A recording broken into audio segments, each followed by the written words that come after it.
Hi hello ನಮಸ್ಕಾರ ಸ್ನೇಹಿತರೆ. ನಾನು ಹಿಂದಿನ ವಿಡಿಯೋದಲ್ಲಿ ನೀವೆಲ್ಲ ನೋಡಿದಿರಿ, ಕೆಳಗಡೆ ಪ್ಲಾಸ್ಟಿಕ್ ಮ್ಯಾಟ್ಗಳನ್ನ ಅಳವಡಿಸಿದ್ವಿ. ಆನಂತರ ಅದನ್ನು ಮತ್ತೆ ತೆಗೆದುಹಾಕಿ ಟಾರ್ಪ್ಲಿನ್ ಸೀಟ್ ಅಂದರೆ ಪ್ಲಾಸ್ಟಿಕ್ ಸೀಟನ್ನು ಅಳವಡಿಸಿ ಮತ್ತೆ ಪ್ಲಾಸ್ಟಿಕ್ ಮ್ಯಾಟ್ಗಳನ್ನ ಹಾಕಿದ್ವಿ. ಸೊ ಈ ಒಂದು ವಿಡಿಯೋದಲ್ಲಿ ಸ್ನೇಹಿತರೆ ಸೈಡಿಗೆಲ್ಲ ಅಪ್ಪರ್ ಸೈಡು GI ಸೀಟ್ ಅಂದರೆ ಪತ್ರಾಸಗಳನ್ನ ಅಳವಡಿಸ್ತಾ ಇದ್ವಿ.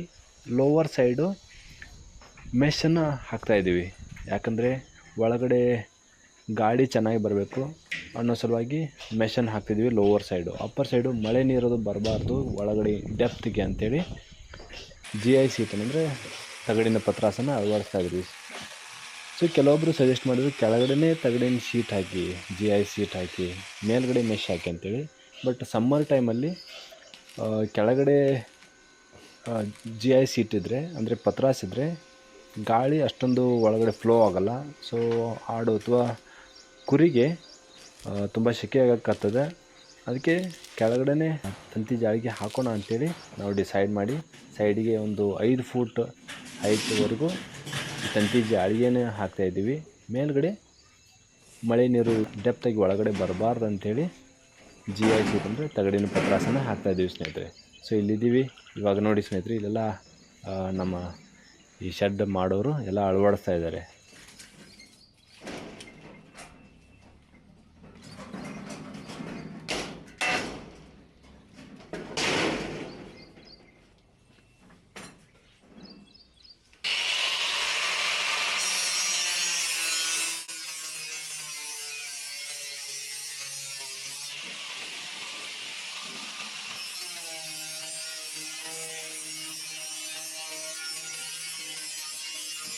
ಕೆಳಗಡೆ 5 ಫೂಟ್ ಹೈಟ್ವರೆಗೂ ಈ ತಂತಿ ಜಾಳಿಗೆಯನ್ನು ಹಾಕಿ ಮೇಲ್ಗಡೆ ಒಂದು 3-3.5 ಫೂಟ್ ಅಷ್ಟು GI ಸೀಟನ್ನು ಹಾಕ್ತಾಯಿದ್ದೀವಿ ಎರಡೂ ಸೈಡು.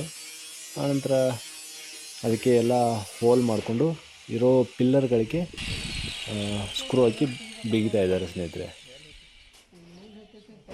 ಈ ಚಳಿಗಾಲದಲ್ಲಿ ಸ್ವಲ್ಪ ಸಮಸ್ಯೆ ಆಗ್ಬೋದು ಕೆಳಗಡೆ ಈ ಜಾಳಿಗೆ ಇರೋದ್ರಿಂದ, ಅಂದರೆ ತುಂಬ ಗಾಳಿ ಒಳಗಡೆ ಬರುತ್ತೆ ಅನ್ನೋದು. ಬಟ್ ಆದರೆ ನಾವು ಅದಕ್ಕೆ ಮತ್ತೆ ಏನಾದ್ರು ಸೇಫ್ಟಿ ಮಾಡ್ಕೋಬೇಕಾಗುತ್ತೆ ಚಳಿಗಾಲದಲ್ಲಿ ಮಾತ್ರ. ಬಟ್ ಸಮ್ಮರ್ ಟೈಮಲ್ಲೆಲ್ಲ ಈ ಒಂದು ಪದ್ಧತಿನೇ ಸರಿಯಾಗಿದೆ ಅಂತ ಅನಿಸುತ್ತೆ ಸ್ನೇಹಿತರೆ. ನಿಮ್ಮ ಅನಿಸಿಕೆ ಈ ಒಂದು ವಿಚಾರದಲ್ಲಿ, ಅಂದರೆ ಮೇಲ್ಗಡೆ ಸೀಟ್ ಹಾಕ್ಬೇಕಾ ಅಥವಾ ಜಾಳಿಗೆ ಹಾಕ್ಬೇಕಾ, ಕೆಳಗಡೆ ಜಾಳಿಗೆ ಹಾಕ್ಬೇಕಾ ಸೀಟ್ ಹಾಕ್ಬೇಕಾ? ಸೊ ಈ ಒಂದು ಕನ್ಫ್ಯೂಷನ್ ನಿಮ್ಮಲ್ಲಿದ್ದರೆ ಒಂದು ದಯವಿಟ್ಟು, ಅಥವಾ ನಿಮ್ಮಲ್ಲಿ ಒಂದು ಕ್ಲಾರಿಟಿ ಇದ್ದರೆ ಸೊ ದಯವಿಟ್ಟು ಕಮೆಂಟಲ್ಲಿ ತಿಳಿಸಿ ಅಂತ ರಿಕ್ವೆಸ್ಟ್ ಮಾಡ್ತೀನಿ.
ಒಂದು ಸ್ವಲ್ಪ ಹೊರಗಡೆಯಿಂದ ನೋಡಿದ್ರೆ ಈ ರೀತಿಯಾಗಿ ಕಾಣಿಸ್ತಾ ಇದೆ ನೋಡಿ ಸ್ನೇಹಿತರೆ. ಕೆಳಗಡೆ 4 ಫೂಟ್ ಮಾತ್ರ ಹೈಟ್ ಡಿಸ್ಟೆನ್ಸ್ ಉಳ್ಕೊಂಡಿದೆ ನನಗೆ.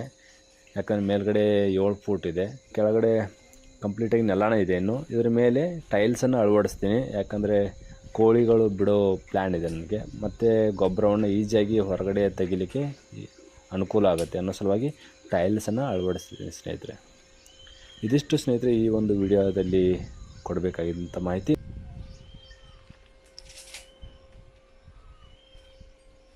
ಸ್ನೇಹಿತರೆ, ನನ್ನ ಮುಂದಿನ ವಿಡಿಯೋದಲ್ಲಿ ಯಾವೆಲ್ಲ ಕೆಲಸಗಳ ಆಗತ್ತೆ ನನ್ನ ಗೋಟ್ ಫಾರ್ಮಲ್ಲಿ ಅಂತ ತಮ್ಮ ಮುಂದೆ ತರ್ತೀನಿ.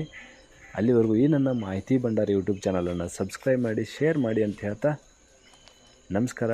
ಜೈ ಹಿಂದ್.